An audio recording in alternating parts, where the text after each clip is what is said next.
देखो, मनुस्मृति में जो लिखा हुआ है बहुत कुछ है। ऐसा है कि आज के टाइम पे हम उसे काफ़ी अपने मॉडर्न टाइम में बहुत ज़्यादा यूज़ भी करते हैं। जो उस वक्त लिखा गया था, ये किताब रामायण और गीता के आसपास ही लिखी हुई है। तो उसमें पहली चीज़ तो ये है एजुकेशन के बारे में, तब भी इसका इंपॉर्टेंस था और आज तो खैर बहुत ही ज़्यादा इंपॉर्टेंस है। और दूसरा जिस चीज़ के बारे में जिक्र किया गया है वो है दंड के बारे में।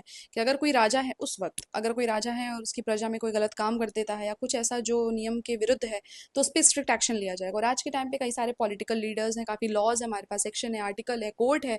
तो एक्शन उनके थ्रू लिया जाता है। हायरकी है इसका मतलब, कहने का मतलब ये है।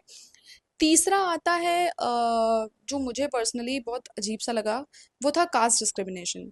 जो उस वक्त बहुत ज़्यादा, उस जमाने में काफ़ी ज़्यादा लोग इसे फॉलो करते थे कि जो सेक्शन डिवाइडेड थे, चार पांच जो लोगों ने खुद ही बना लिया था, क्षत्रिय, ब्राह्मण, शूद्र, वैश्य।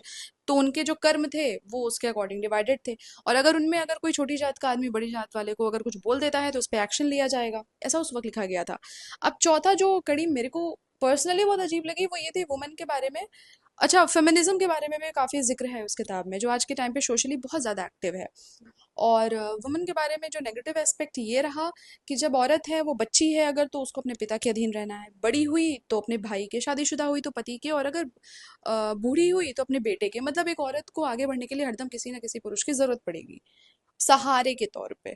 तो ये उस किताब में मेंशन है। बाकी आपका क्या ख्याल है, आप क्या सोचते हैं, ये ज़रूर मुझे बताइए। इसका पार्ट 2 मैं कल ज़रूर इसके बारे में जिक्र मैं कल और अच्छे से करूंगी।